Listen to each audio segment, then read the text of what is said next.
Antes de irmos para o vídeo, não se esqueça de se inscrever no canal e ativar as notificações.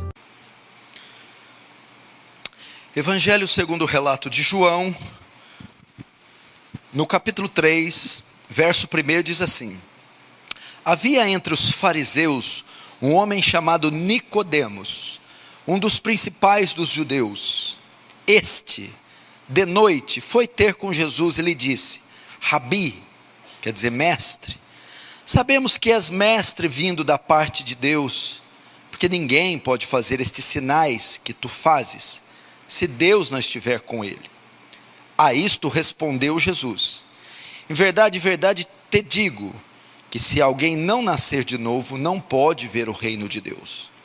Perguntou-lhe Nicodemos: Como pode um homem nascer sendo velho? Pode porventura voltar ao ventre materno e nascer a segunda vez? Respondeu Jesus: Em verdade, te digo, quem não nascer da água e do Espírito não pode entrar no reino de Deus. Que é nascido da carne é carne, que é nascido do Espírito é Espírito. Não te admires eu te dizer, importa-vos nascer de novo. O vento sopra onde quer, ouves a sua voz, mas não sabe de onde vem, nem para onde vais. Assim é todo aquele que é nascido do Espírito. Até aí apenas. Deixa aberto aí, não feche, feche apenas os olhos. Pai Santo, mais uma vez recorremos a Ti e a Sua graça, clamando a Sua misericórdia divina. Senhor, os tempos estão tão estranhos, tão frios, as pessoas tão indiferentes, mas não nos deixa sermos devastados, Deus, por esse secularismo, esse esfriamento. Mantém-nos firmes, com os olhos em Ti, com a consciência cativa à Sua palavra, com o coração, Deus, derramado no Seu trono e no Seu altar. Deus, tira nossos olhos desse mundo, das preocupações que Ele traz. Senhor, salva-nos e seremos salvos. Santifica-nos e seremos santos. Consola-nos e seremos consolados. De maneira que o Seu reino avance, que o Senhor receba glória para si e que o Senhor nos conforme à imagem do Seu Filho. Em nome de Jesus. Amém. Irmãos, preste atenção aqui nessa palavra extremamente útil e urgente para a sua vida. O texto que eu li fala de um dos encontros mais enigmáticos que Jesus teve com uma pessoa. Fala do seu encontro com o judeu, membro da seita dos fariseus, membro do sinédrio, Nicodemos. E neste encontro de Jesus com Nicodemos, nós aprendemos uma das mais importantes doutrinas de toda a Escritura, a doutrina do novo nascimento. Essa pode ser chamada nos dias de hoje de a doutrina esquecida, a doutrina do novo nascimento. É impressionante notar que mesmo nas duas alas cristãs que nós encontramos, a ala carismática, pentecostal, neopentecostal, e a outra ala, a ala histórica, ortodoxa, teológica, é impressionante notar que nenhuma das duas dá a necessária e devida ênfase a essa doutrina. Essa ala mais carismática nem se fala, ela tem um viés de salvação por obras, sequer conhece a doutrina do novo nascimento. O mais impressionante é a outra ala que possui conhecimento histórico, acadêmico, ortodoxo. Parece que a sua teologia, a sua doutrina consiste em transmitir conhecimento, transmissão de informação. Parece que a redenção se dá pelo conhecimento. É em campo filosófico, acadêmico. E eles esquecem dessa doutrina, que mostra que a vida cristã, a salvação, é orgânica. Começa de dentro para fora. Então se torna uma doutrina esquecida. Novo nascimento também é um substituto para a doutrina da regeneração, que são sinônimas.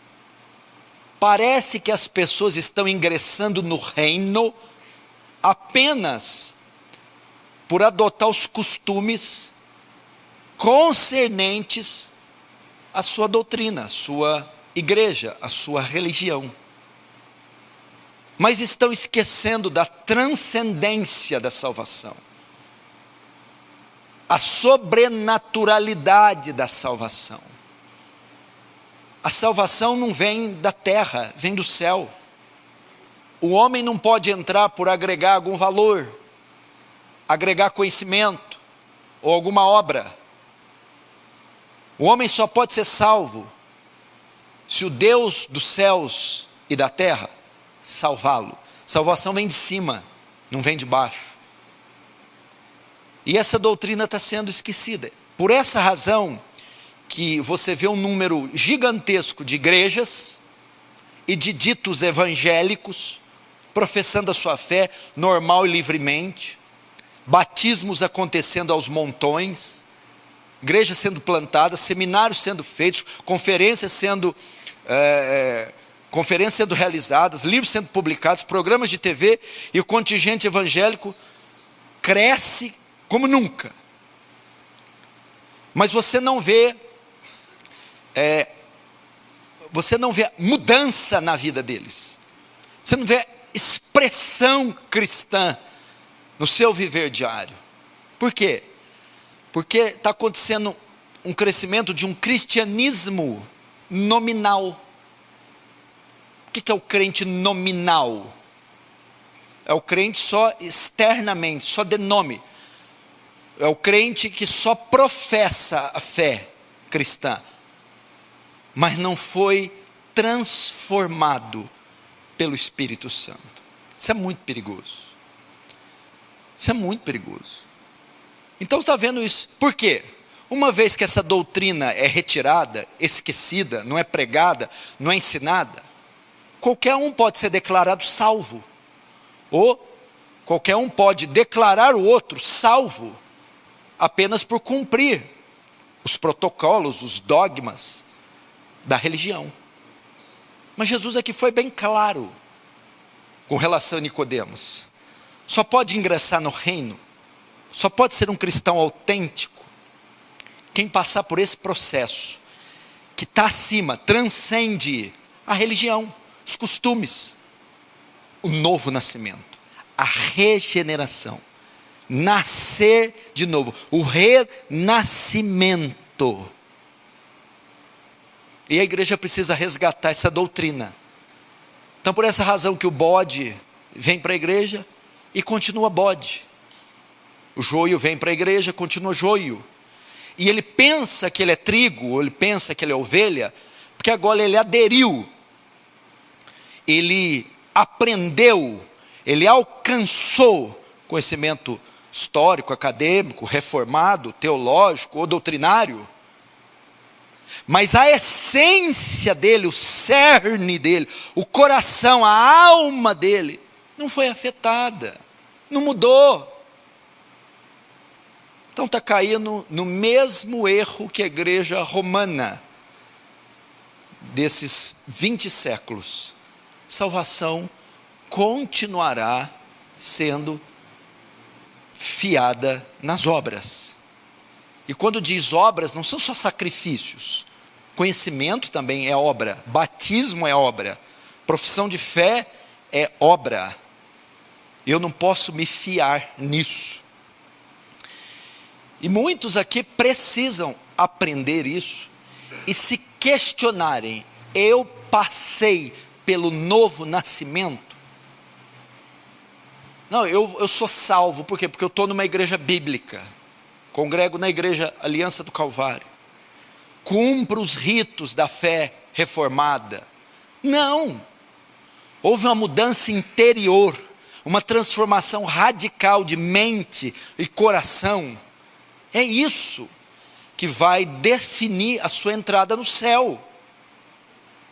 Agora, o que é engraçado é que as pessoas tinham o mesmo costume, porque quando nós estamos no mundo, temos um pensamento, uma visão, uma cosmovisão, costumes, hábitos, sentimentos, afeições.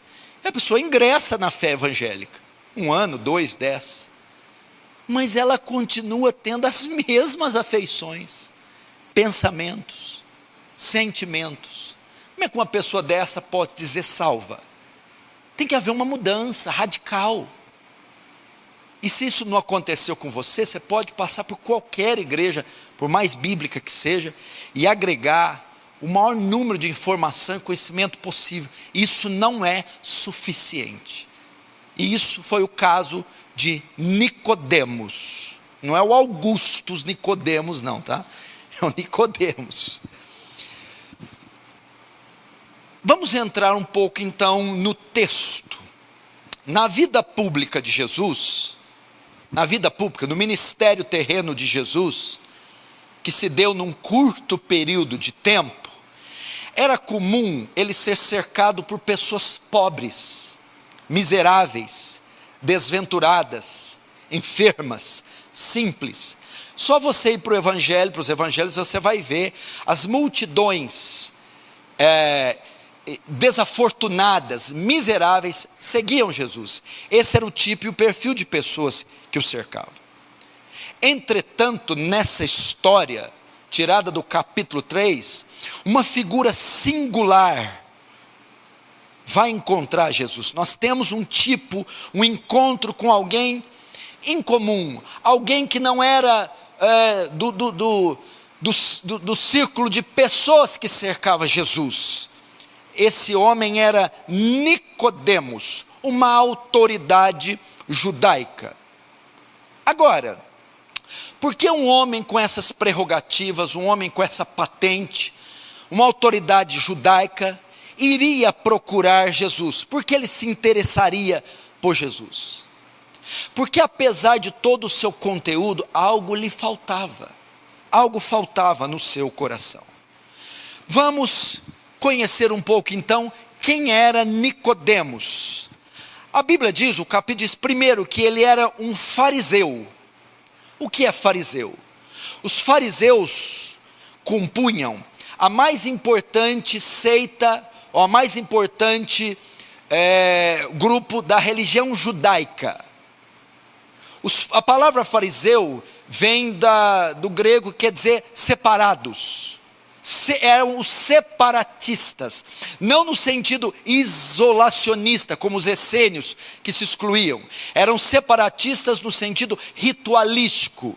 Separavam das impurezas, observavam com extremo zelo a lei. Isso quer dizer fariseu, no sentido puritano, né? Observavam com precisão os aspectos da lei. E esse era o grupo mais importante e mais influente do judaísmo. Para fazer parte desse grupo, por exemplo, dos fariseus, você tinha que fazer votos e um juramento diante de 2 ou 3 testemunhas. No que consistia esse voto? Eles prometiam dedicar toda a sua vida em observar a lei. Esse era o principal voto para entrar na seita judaica dos fariseus. Eles prometiam dedicar toda a sua vida em observar a lei. Os fariseus também eram o grupo dos mais seletos. O historiador Flávio Joséfo diz que em toda a nação havia apenas 6.000 fariseus na época de Jesus. E os fariseus foram responsáveis por criar códigos e comentários acerca da lei, de modo que eles davam mais crédito ao comentário, a interpretação que eles faziam da lei do que a própria lei. Eles acrescentaram quase 600 mandamentos à lei, extra-bíblicos. Para você ter uma ideia, eles entendiam que a salvação, a adoração a Deus, a aceitação se dava pela obediência restrita da lei. E eles levavam isso tão a sério que através de obedecer à lei, eles foram criando outros desdobramentos acerca da lei. Por exemplo, a lei proibia o trabalho no sábado, mas eles interpretavam isso de forma tão radical que eles proibiam que uma mulher olhasse no espelho no dia de sábado. Porque se ela olhasse no espelho e visse um cabelo grisalho, ela podia querer arrancar o cabelo, isso é trabalhar. Então a mulher não podia olhar no espelho do dia de sábado. Eles entendiam que, não somente isso, mas que atar nós no sábado era trabalho, então violava o sábado, então eles não podiam atar nós. Mas a mulher, para colocar o véu, ela tinha que fazer um nó. Então eles tinham que codificar a doutrina do nó. Então eles faziam o quê? Fazer nó só viola a lei quando for para embarcações, para montar cavalo. Se fazer nó nisso, viola o sábado, quebra a lei. Mas o nó, para usar o véu, esse pode. Olha o absurdo que eles chegavam na restrição. Por exemplo, no dia do sábado, se alguém tivesse garganta inflamada, ele só podia beber o vinagre. Fazer o gargarejo não podia, porque quebrava a lei, era um tipo de trabalho. Então eles eram extremos nesse sentido. Se uma galinha botasse um ovo, no sábado só podia comer aquele ovo se já planejasse a morte da galinha. Era nesse nível que os fariseus queriam observar a lei. Então para eles tudo isso era quebra do sábado. Nicodemos era membro deste partido, desta seita judaica, os fariseus. Que mais que Nicodemos era? Nicodemos não era só um fariseu, mas ele era um dos principais. A Bíblia diz que Nicodemos, um dos principais dos sacerdotes. A palavra principal aqui dá a ideia de príncipe, mas não no sentido monárquico, mas no sentido de autoridade. A palavra grega é archon, que quer dizer autoridade. E isso aponta para o sinédrio. O que é o sinédrio? Se os fariseus já eram um grupo seleto, 6.000, o sinédrio é mais seleto ainda. O sinédrio é um tipo da Suprema Corte Judaica, composta de 70 membros e um sumo sacerdote. O sumo sacerdote, 71. Nicodemos fazia parte do grupo seleto dos fariseus e do grupo mais seleto, o sinédrio. Ele era um dos 70, era uma autoridade. Por isso, príncipe, dá a ideia de uma autoridade. Esse sinédrio era tão importante que eles julgavam todas as questões de todos os judeus, de todo mundo. Eles que definiam e decidiam. Nicodemos era membro do sinédrio. Isso aponta para o quê? Para a autoridade e a importância que estava sobre Nicodemos. Era esse o tipo de homem que foi atrás de Jesus. Mas ele não era só fariseu e nem membro do sinédrio. Ele também era um homem rico, e muito rico. Mas não é esse texto que aponta para a riqueza de Nicodemos. Capítulos depois, no próprio livro de João, mostram que ele era um homem possuidor de muitas posses. Eu vou ler aqui e você vai entender. João 19:39 diz assim, ó: e ele, José de Arimateia, estava acompanhado de Nicodemos, aquele que antes tinha visitado Jesus à noite. Nicodemos levou cerca de 34 quilos de uma mistura de mirra e aloés. Esses perfumes eram muito caros. Só uma pessoa rica possuía qualquer porção que seja desses perfumes. Nicodemos não só possuía, como ofereceu a Jesus 34 quilos, porque o judeu não embalsamava o corpo. não enfaixava o corpo, no sentido de, como os egípcios. O judeu passava ervas aromáticas para conter o cheiro da decomposição. Essas ervas eram caríssimas. Na morte de Jesus, Nicodemos ofereceu 34 quilos, que é uma coisa só para milionário. Então Nicodemos era muito rico, não só rico, mas um milionário. Então veja a importância desse homem. Membro da seita mais respeitada do judaísmo, fariseus, membro da Suprema Corte Judaica, o Sinédrio, um dos 70, e um homem rico. Esse é o homem que vai encontrar Jesus. Notem, não foi Jesus que foi atrás dele. Muito importante você notar isso aqui. Foi ele que foi procurar Jesus. Porque um homem, apesar de todas essas características, qualidades, foi até Jesus. Por quê? Porque apesar de reunir todo esse conteúdo, toda essa qualidade, Nicodemos ainda era vazio. Ele não conseguia descansar em Deus. Quem é que, pela observância da lei, com o acréscimo de 600 mandamentos, vai conseguir paz? Nicodemos ainda não tinha paz. Nicodemos não conseguia descansar na religião das obras. Talvez você está aqui assim, mesmo que faça uma centena de anos que já seja evangélico, não consegue descansar, não consegue ter paz no coração, porque de algum modo você está querendo descansar na sua performance, nas obras. Ele foi ter com Jesus porque esse homem estava coberto de culpa, coberto de medo, por isso que ele o procurou. Talvez você é um homem ou mulher importante, talvez você acumula títulos, ou você possui conhecimento, ou você faz parte da religião há muito tempo, mas ainda não consegue repousar, não consegue descansar, não consegue ter paz no seu coração, assim como ele. O que mais nós aprendemos?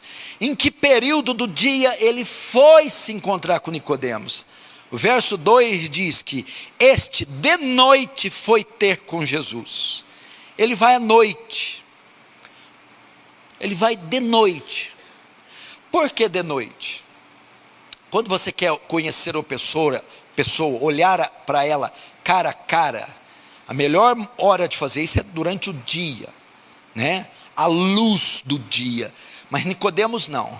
Há muitas especulações quanto ao horário, mas o mais correto é entender que Nicodemos foi à noite porque temia ser visto por alguém indo ter com Jesus.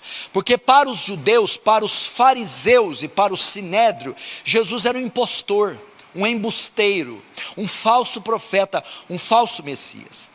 Nicodemos, temendo a repercussão, temendo a represália, ele vai à noite para não ser visto, vai às escuras, vai escondido, para não ser visto. Aqui eu aprendo uma coisa também. Se você vai à noite ou de dia, se vai publicamente ou se não vai, o importante é que você vá até Jesus, vá até Ele, busque Ele. Se você tem medo, se não tem fé suficiente, se você é tímido, vá até Jesus. Apesar das debilidades, apesar dos medos e temores, esse homem foi se encontrar com Jesus, porque viu em Jesus a única possibilidade de receber essa paz. Mas se Jesus, presta atenção, não era aceito pelo sinédrio, e não era aceito pelos fariseus, porque um membro do sinédrio, um membro dos fariseus, foi ter com Jesus, porque ele teve interesse em Jesus, porque provavelmente Deus já estava trabalhando no coração de Nicodemos. Provavelmente Nicodemos já havia ouvido algum sermão de Jesus e visto alguma obra, algum sinal de Jesus. Tanto é que Mateus 25, 55, quando ele vai ser entregue às autoridades, ele responde a elas assim: então disse Jesus à multidão: saístes como para com um salteador, com espadas, varapaus para me prender. Entretanto, todos os dias me assentava junto de vós, ensinando no templo, e não me prendestes. Jesus está falando que ao longo do seu ministério de 3 anos e meio, muita gente ouviu, possivelmente Nicodemos já tinha sido afetado pela mensagem e pelos sinais. E por que Nicodemos foi? Apesar de ter todas as prerrogativas e todo o conhecimento e participar do Sinédrio, a alma desse homem, como de Martinho Lutero, não descansava. Esse homem sentia culpa dos seus pecados. E por ouvir Jesus e ver seus sinais, Nicodemos foi com ele à noite. Por quê? Porque talvez pensava assim: talvez esse homem pode me ajudar. Quem sabe esse homem não é de fato o Messias. Talvez esse homem pode me remover a culpa. Esse homem pode solucionar meu problema. Por isso foi com ele. E como Nicodemos se dirige a Jesus? Como ele dirige? Então, aqui eu disse porque ele teve interesse por alguém rejeitado pelo judaísmo. Porque ao ouvi-lo durante esses anos e ver seus sinais, o Espírito já estava a trabalhar em Nicodemos. Por isso eu digo para você: não tema quanto ao seu pai, quanto à sua mãe, quanto aos seus vizinhos. Não tema quanto àqueles que você já evangelizou e orou.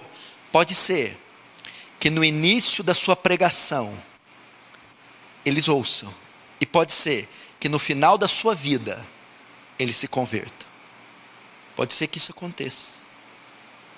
Pode ser que a semente fique lá e não germine no tempo que você determinou ou esperou. Pode ser que venha depois de algum tempo. Pode até ser que o Espírito já esteja trabalhando na sua mãe, no seu pai, nos seus vizinhos, naqueles que você há algum tempo já pregou, orou e jejuou, assim como Nicodemos.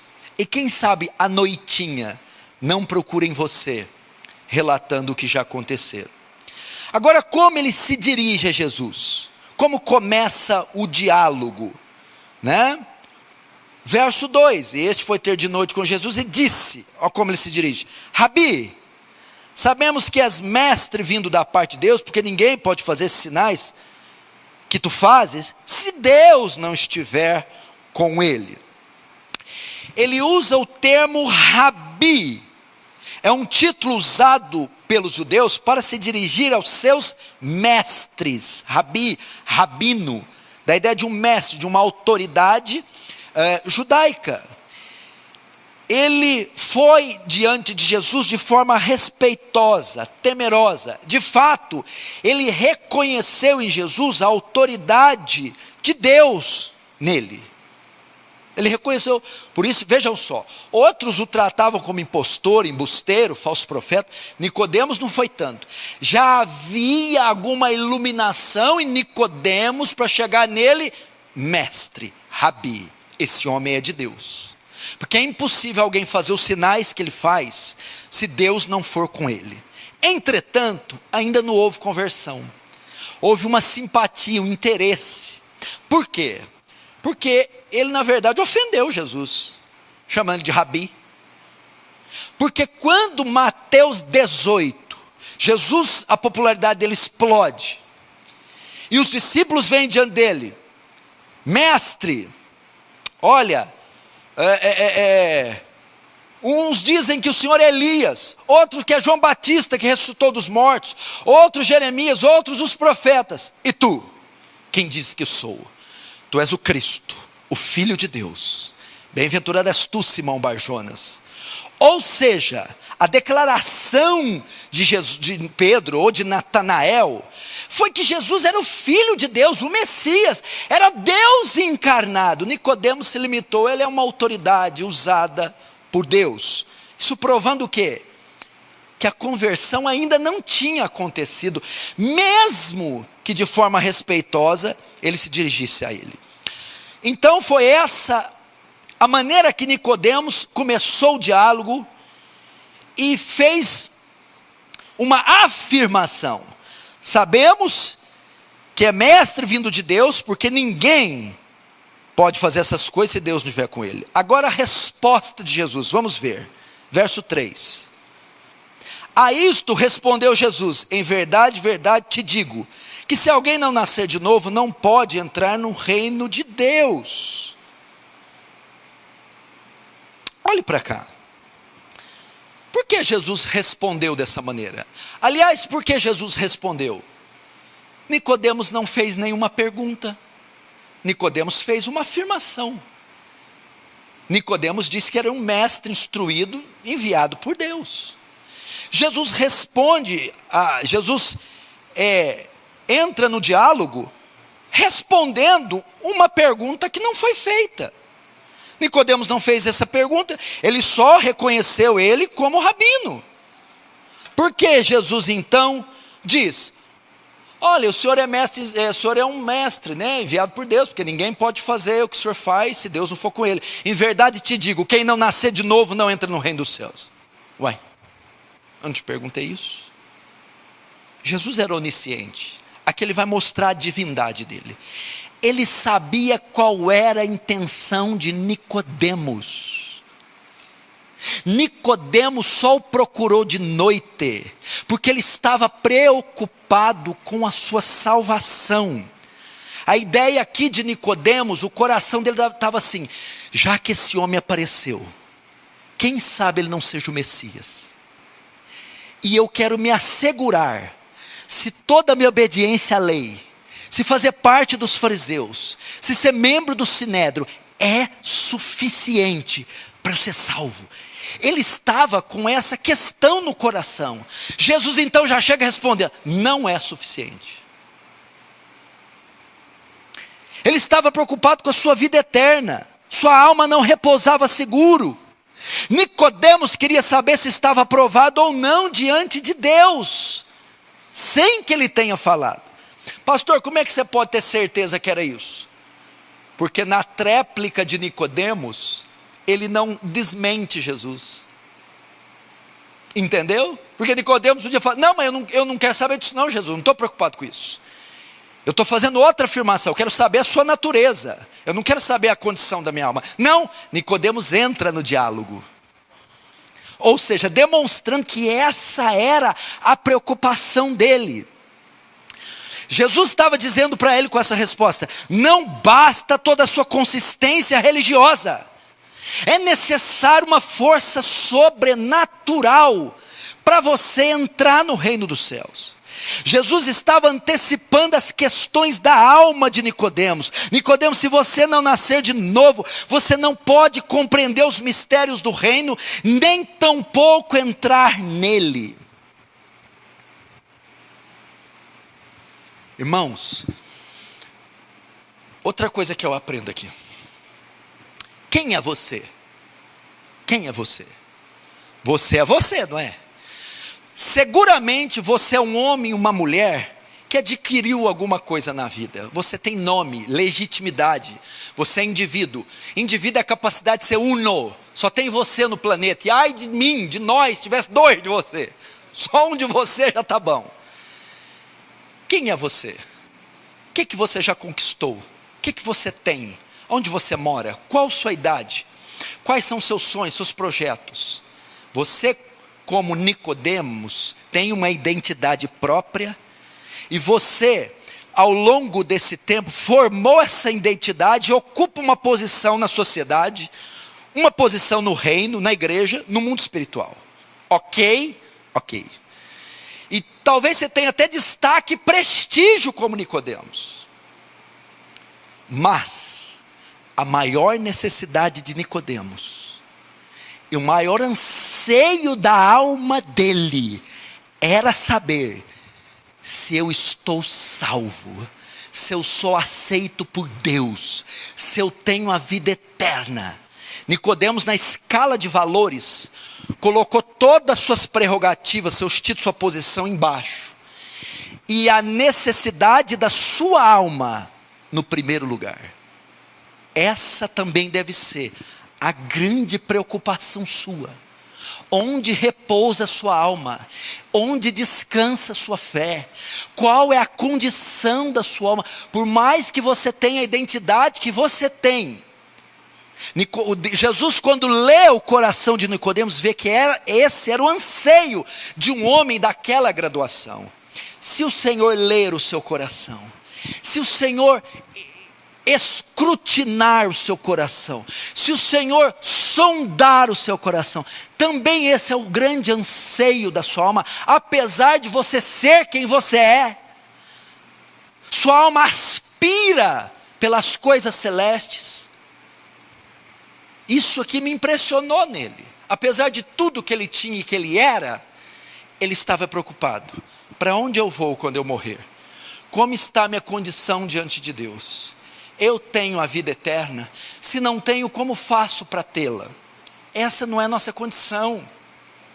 Pastor Danilo aqui pregou aos 4 sábados atrás sobre o tesouro. Onde está o seu tesouro, está o seu coração. Não deveria ser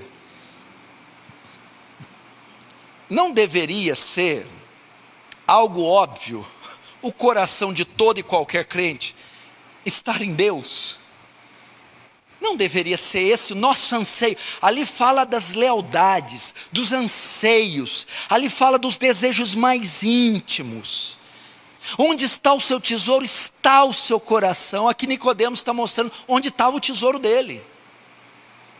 Apesar de tudo. Agora, quando eu vejo o coração de muitos, que é expresso por atos e palavras, rapaz, é tanta preocupação com coisa que pardal não tem preocupação, é tanta preocupação com coisa que lírio do campo não tem, é tanto anseio por se destacar e construir aqui nesse campo terreno. Nicodemos não, gente.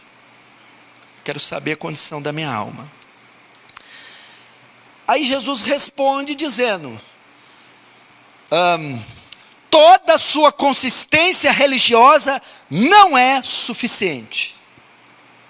Ou seja, irmãos, nossa condição religiosa, acadêmica, teológica, ortodoxa, não é suficiente para nos garantir a vida eterna. Esqueça disso. Agora Nicodemos vai dar a sua tréplica. Ele falou, Jesus deu a réplica, e Nicodemos vai dar a sua tréplica. Ele vai usar agora o argumento em latim chamado reductio ad absurdum.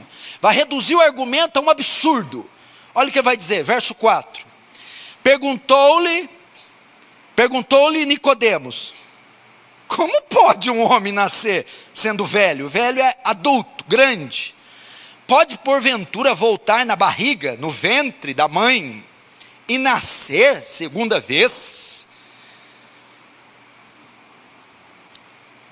Você falaria isso para Jesus? É meio tolo isso aí, né? Alguém chega para você, tu és mestre Israel. Para, Nicodemos, eu sei, você está aflito pela sua alma, você quer saber se você está aprovado para ir para o céu. Não, você não está.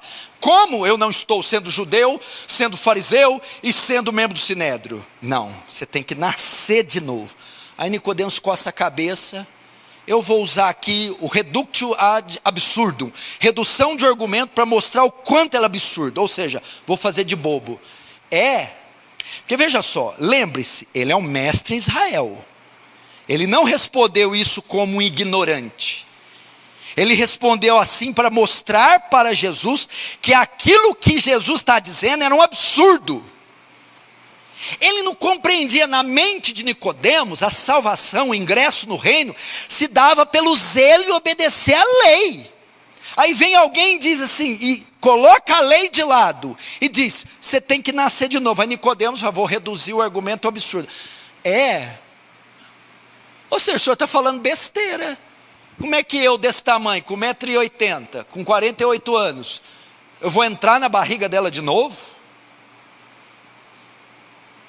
E Nicodemos não entendeu. E quis reduzir o absurdo para ver como Jesus sairia. Jesus então volta a responder, verso 5, olha lá, respondeu Jesus, em verdade, verdade te digo, quem não nascer da água e do Espírito não pode entrar no reino. Os judeus eram doutores da lei, eles conheciam várias formas ritualísticas, e a ideia de novo nascimento também era comum a eles, porque para entrar no judaísmo, nas seitas, eles passavam por um ritual de purificação, que é semelhante ao novo nascimento, ok?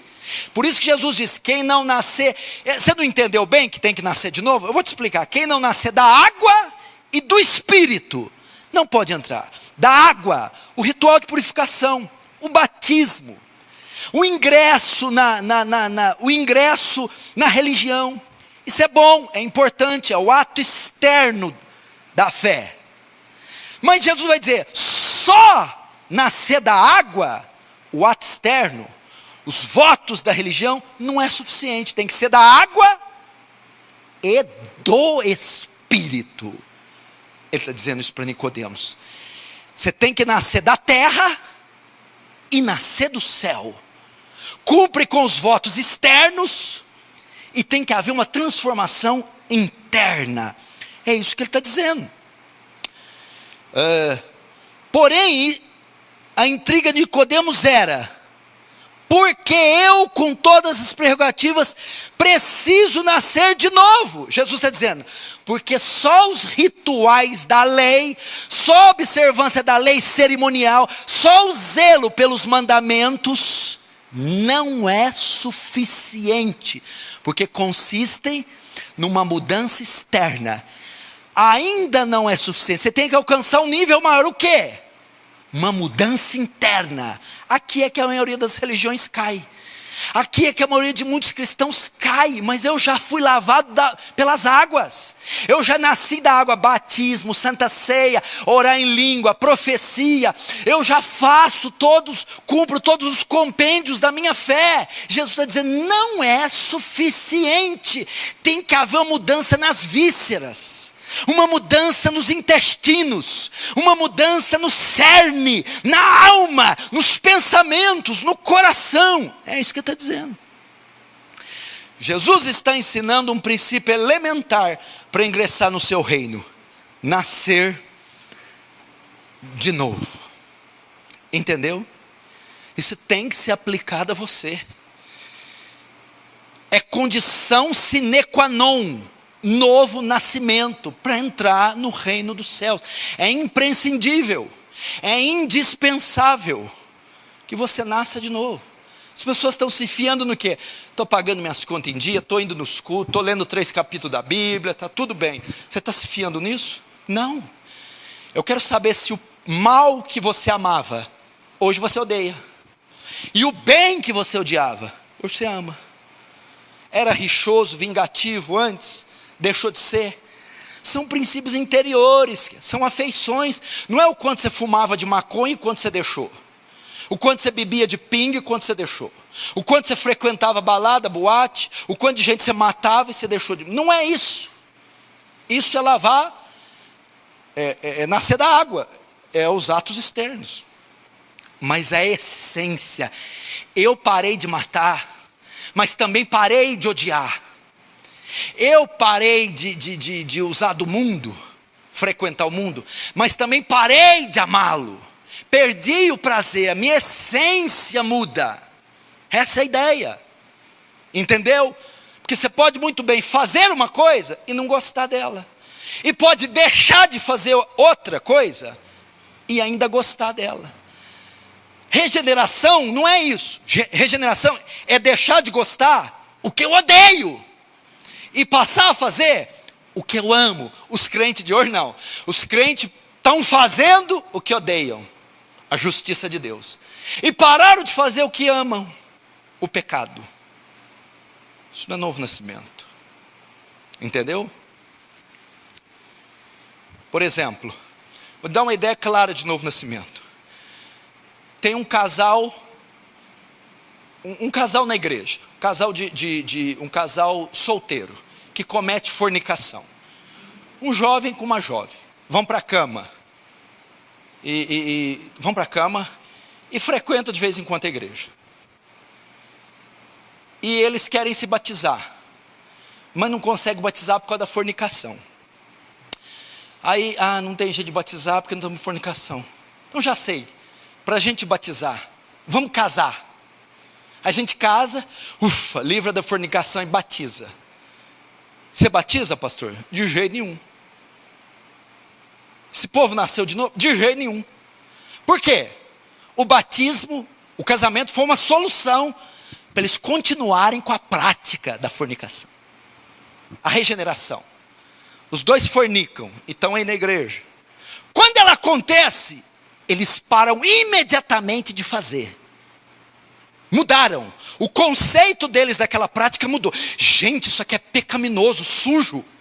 Primeiro eles param de fornicar. Depois decidem se batizar. E depois decidem se casar. Entendeu? Não é antes. Estamos casando só para continuar com a prática. Não é porque nós nos arrependemos da prática. Entendeu? Então se o casal chegar aqui, pastor, se não é casar, o senhor batiza? Batiza vocês arrepender, criar vergonha nessa cara. Aí sim. Entendeu? Regeneração é isso. Se eu casar só para me batizar, para viver livre do pecado, não é um sinal que eu nasci de novo, porque eu mudei a prática com o casamento, mas minha natureza ainda é fornicária. Quando há regeneração, eu não vou esperar casamento, coisa nenhuma, eu paro agora, chega disso aqui, ok? Agora, o que é nascer de novo? O que Jesus quis dizer com isso? No que consiste essa doutrina? Então ele explicou e está claro para Nicodemos. Nicodemos, não dá. Tudo isso aí que se agregou não é suficiente. A confiança da sua salvação repousa nas suas obras, na sua performance, nos seus títulos. Não é suficiente. Você tem que nascer de novo. O que é nascer de novo? É a doutrina que chamamos regeneração. O que é regeneração? Gerar de novo. É receber uma nova natureza. É uma natureza transformada. É o que está aqui no texto que o Renan abriu. 2 Coríntios 5,17. Aquele que está em Cristo, conversão. Aquele que está na fé. Nova criatura é. Regenerada, refeita, renascida. As coisas velhas se passaram, a natureza antiga morreu, foi extinta, e tudo se fez novo. Jesus mostra nesse texto a origem da salvação, porque pode ser que alguém pense que ela possa vir da terra, da religião. O termo grego aqui, para nascer de novo em João 3, é genest anoten, nascido do alto. Quem não nascer do alto, é isso que ele está falando para Nicodemos. Por quê? Porque a ideia de Nicodemos é que a salvação repousava no homem, na obediência à lei, na sua performance. Jesus, quando vai dizer, a Geneste Anotem, está dizendo, não, a salvação vem de cima, vem do céu, ela é um dom de Deus, ela é uma obra da graça, é uma obra da soberania, ela não vem por você obedecer tudo isso. Nascer do alto, gerado do alto. Existe outro texto que menciona, outros textos que mencionam a salvação. 1 Pedro 1,3, o novo nascimento, diz assim: bendito Deus e Pai de nosso Senhor Jesus Cristo, que segundo sua misericórdia nos regenerou, novo nascimento, para uma viva esperança mediante a ressurreição de Cristo entre os mortos. Só que a palavra regenerou aqui, quer dizer anagenesis, da onde vem Gênesis, criação. Que quer dizer, nova criação, gerado de novo, criado de novo, nascido de novo. E Jesus usa geneste anotem, gerado do céu. O que ele está querendo dizer aqui? Pedro destaca que nós recebemos uma nova natureza. Jesus destaca a origem dessa nova natureza, do céu. Ou seja, o que ele está dizendo para Nicodemos? Nicodemos, você não pode entrar nos céus se não tiver uma nova natureza. E essa nova natureza vem de cima e não de baixo. Vem de Deus e não vem de homens. Essa é a ideia. Esta é a ideia. A definição de regeneração é: Deus compartilha da sua natureza com aqueles que creem, fazendo deles novas criaturas. Novas criaturas. Você está vendo o caráter da salvação? Você está vendo o que é um salvo? Não é frequentar uma igreja bíblica. Não é guardar as coisas certinhas. Não é. É uma mudança orgânica, interior. Isso é nascer de novo. O verso 6, ele vai continuar seu argumento. Olha só. O que é nascido da carne é carne. O que é nascido do Espírito é Espírito. Não te admires eu te dizer isso. Importa-vos nascer de novo. O que Jesus está dizendo aqui? Veja só. Quando Jesus fala no 7, não te admires eu te dizer isso. O original aqui, não fique espantado. Nicodemos estava aturdido. Ele nunca tinha ouvido isso. Até então a segurança dele toda estava em observar a lei. Ele achava que a salvação, a entrada no reino, era um ato humano. E agora ele está entendendo que é um dom de Deus. Então ele está aturdido. Jesus, não se admire de eu dizer isso. Não se assuste. Não se espante. Olha, o que é nascido da carne é carne. O que é nascido do homem recebe uma natureza humana. Tem uma natureza humana. E a natureza humana não garante nada no tocante à entrada no reino. A natureza humana, aquele que nasceu apenas do homem, aquele que só fisicamente nasceu, não pode entrar no céu. Agora, que é nascido do Espírito é Espírito. O que é nascido do Espírito recebe uma natureza espiritual. E só assim, só mediante a uma nova natureza, uma natureza espiritual, ele pode entrar no reino. Não te espantes de eu te dizer isso. Importa-vos nascer de novo. Quando ele fala importa-nos nascer de novo, ele não está dando ordem. Nicodemos, nasce de novo. Vai, Nicodemos, anda. Como se pudesse. Vai, eu vou nascer de novo. Vou virar um super saiyajin, vai.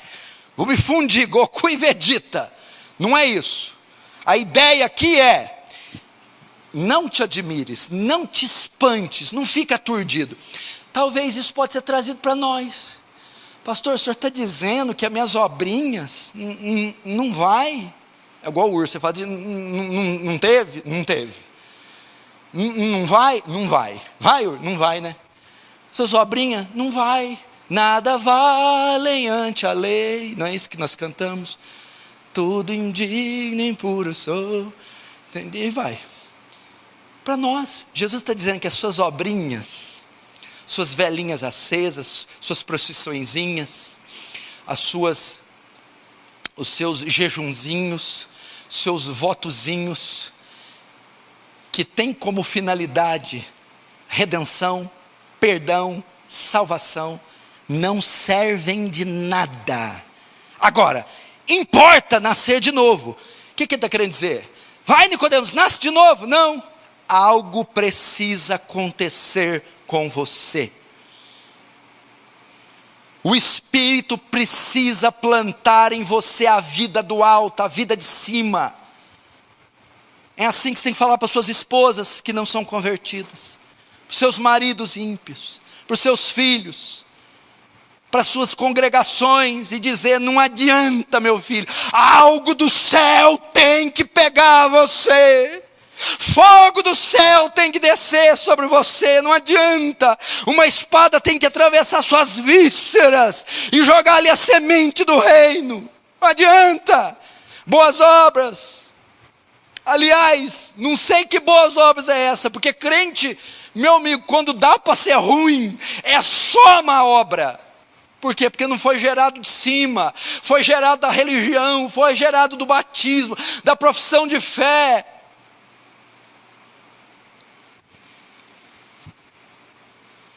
algo precisa acontecer. Só para você ter uma ideia, rapidinho, marca aí João 3 e vai lá em Jeremias 31, para você ver o que é regeneração. Você vai ver Jeremias fazendo uma promessa da regeneração, do novo nascimento. Jeremias 32, ele vai mostrar aqui a regeneração.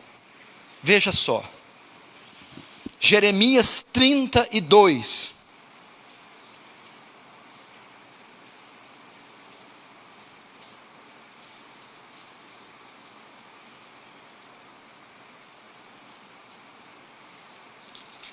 não, 31 primeiro, perdão, 31, veja só, verso 31, Jeremias 31. Eis aí vem dias, diz o Senhor, em que firmarei uma nova aliança com a casa de Israel, com a casa de Judá, não conforme a aliança que fiz com seus pais. Veja só, a nova aliança não é conforme a que eu fiz com seus pais, a aliança de Moisés, a aliança do Antigo Testamento. Eu vou fazer uma nova, a nova é com a igreja, é agora. Verso 33, porque esta é a aliança que firmarei com a casa de Israel depois daqueles dias, diz o Senhor. Na mente lhes imprimirei minhas leis, também no coração las escrevereis, e eu serei o seu Deus, eles serão o meu povo. Põe o dedo aí, olha aqui. O antigo concerto, a lei estava escrita aonde? Em 2 tábuas de quê? Ou seja, se limitava à observância externa, pelo menos assim pensavam os judeus, não é? Na nova aliança, a lei é escrita aonde? Na e no regeneração. Interno, não é só externo, não é mais na tábua, não é para fora, não é ritualístico, é dentro, é mudança. Lei escrita é assim, eu tenho um código moral, eu tenho um código de justiça caído, afetado por Adão. E quando há regeneração, esse código é modificada a minha visão, as leis de Deus são implantadas, eu tenho um novo código moral, um novo código de justiça. Continuando, olha lá.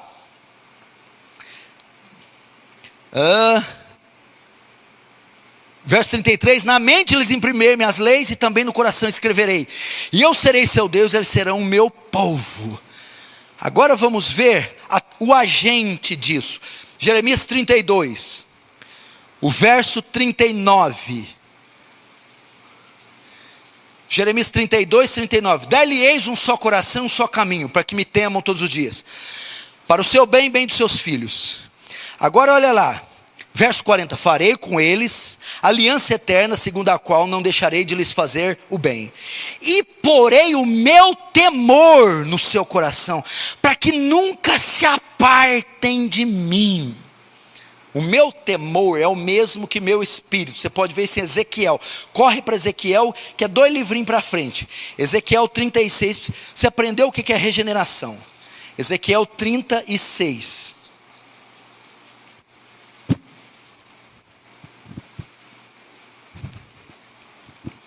Ezequiel 36, verso 26.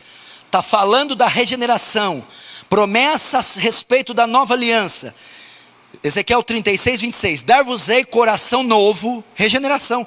Porei dentro de vós espírito novo, nascido do espírito, nascido do alto, de dentro. Tirarei de vós o coração de pedra e vos darei coração de carne. Olha o 27. Porei dentro de vós o meu espírito, regeneração, novo nascimento, e farei com que andeis dos meus estatutos e guardei os meus juízos e os observei. Olhe para cá, é disso que Jesus está tratando com Nicodemos.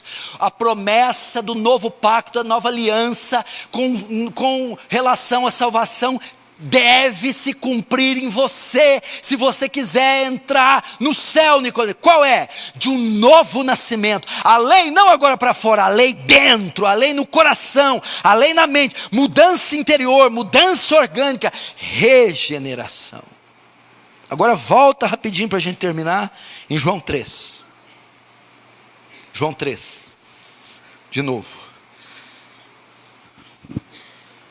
Agora, Jesus mostra quem é o agente do novo nascimento.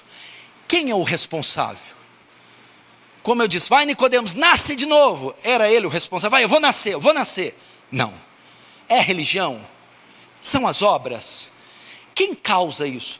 Quem produz isso? A ideia de regeneração, regenerar é renascer. Vou te dar uma ideia para você saber. Nos répteis, nos anfíbios, você encontra isso, por exemplo, na lagartixa. Se você cortar o rabo dela, o rabo regenera, refaz, cresce de novo, se transforma. É uma metamorfose, uma borboleta. Antes ela é o quê? Uma lagarta. Já viu uma lagarta? E compara uma lagarta com a borboleta. São animais completamente diferentes. Novo nascimento é isso. Morre a lagarta, mucosa, filha de Adão, pecadora, suja, imunda, e nasce uma borboleta colorida, bonita, justa. Agora sabe o que está acontecendo na igreja?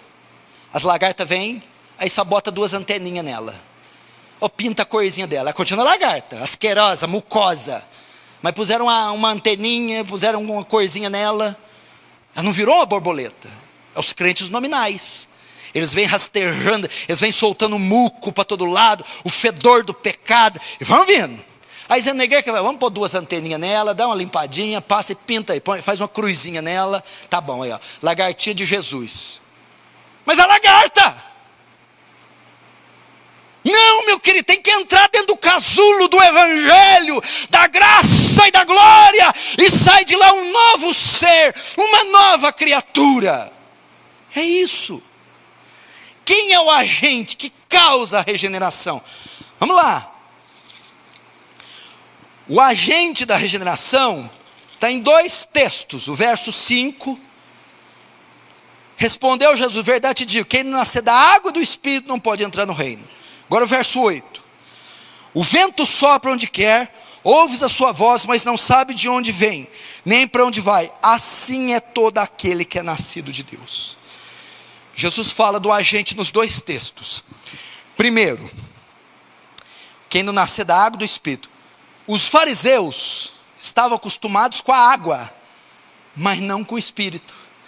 Sabiam da água, mas não do Espírito. O agente da regeneração, da salvação, da conversão, da justificação, da santificação, é o Espírito de Deus, é o Espírito Santo. É uma obra sobrenatural, irmãos. E quando ele vai dizer, primeiro ele diz, quem é o agente? O verso 5, o Espírito Santo. Depois ele mostra como o agente trabalha, o verso 8. O vento sopra onde quer, ouves a sua voz, não sabe de onde vem, ele sopra onde quer, como quer. Você sabe a origem do vento? Você não vê o vento, ele é invisível, ele é imprevisível, ele é silencioso. Ele está dizendo que o Espírito Santo atua na conversão de um pecador, na salvação, na regeneração, igual o Espírito Santo. É imprevisível. Pode ser aqui nesse culto, pode ser na vigília amanhã, pode ser na escola dominical, pode ser no trânsito, pode ser no mato. Você não sabe a hora. Ele também não dá evidências empíricas, você não vê. Você não há vestígios da ação dele. Pode ser dormindo, pode ser ouvindo um sermão, é de forma invisível, e é de forma silenciosa. Ele não fala quando está vindo, não faz anúncio quando está vindo. Essa é a obra soberana do Espírito. A regeneração é como o vento, se dá em qualquer lugar, se dá em qualquer hora, se dá de qualquer maneira dentro dos padrões bíblicos, é imprevisível, é soberana, é única e é exclusiva de Deus.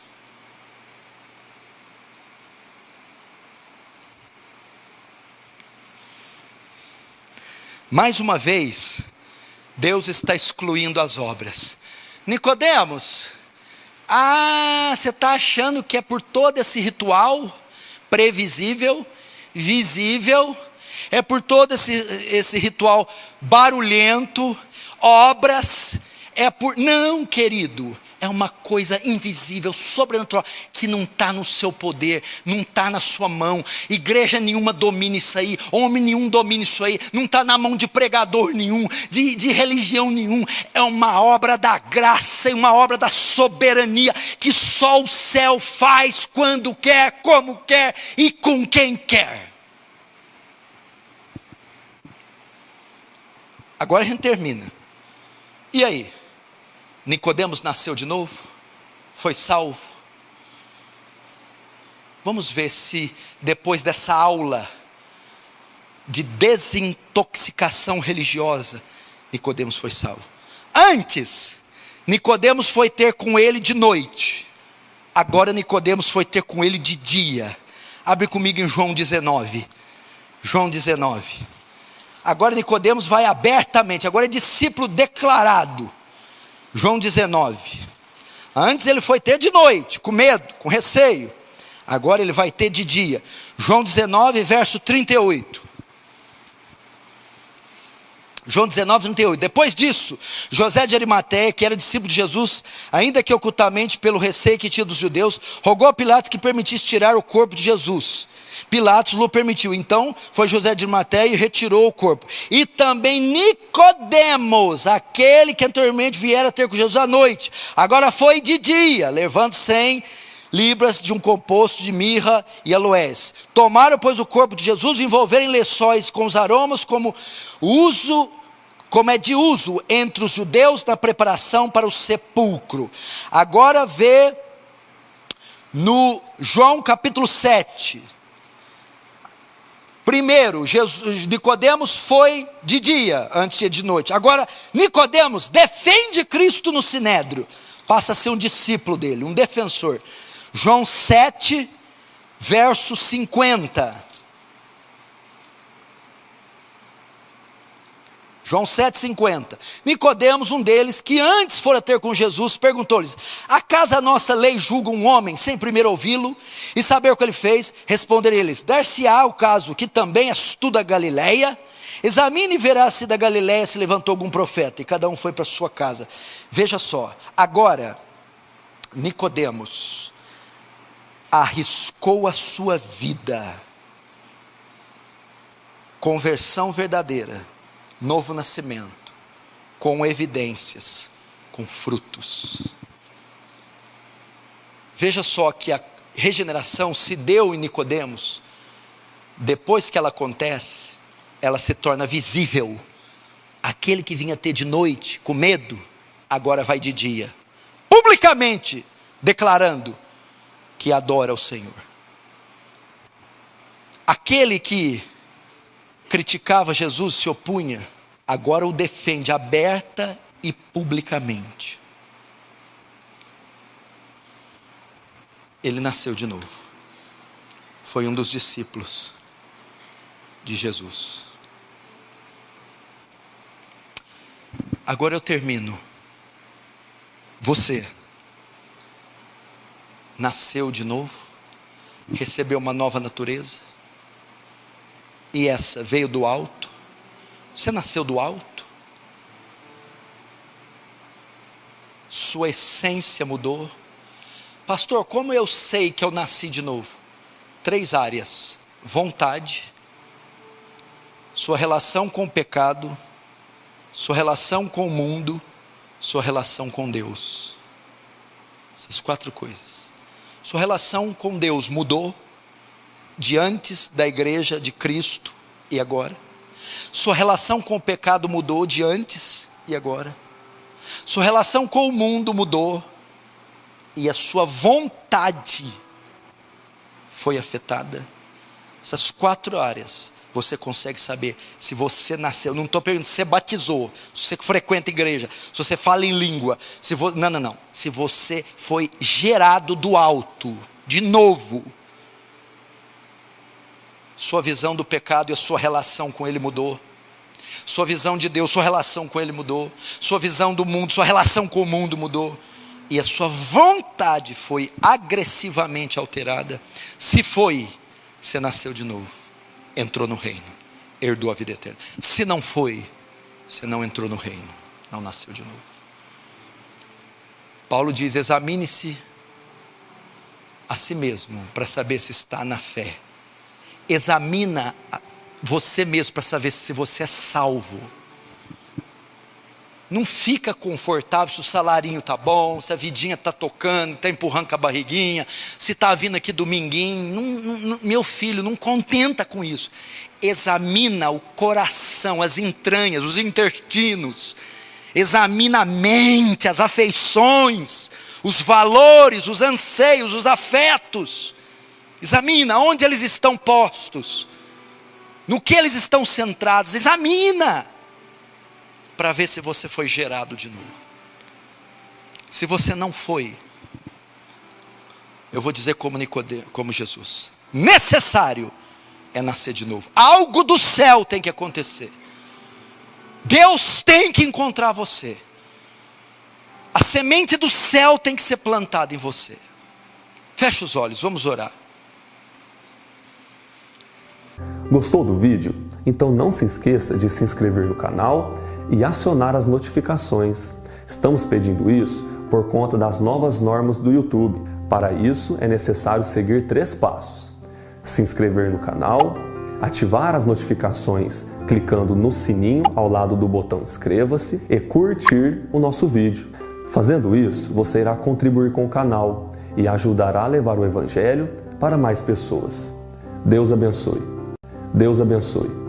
Deus abençoe. Deus abençoe. Deus abençoe.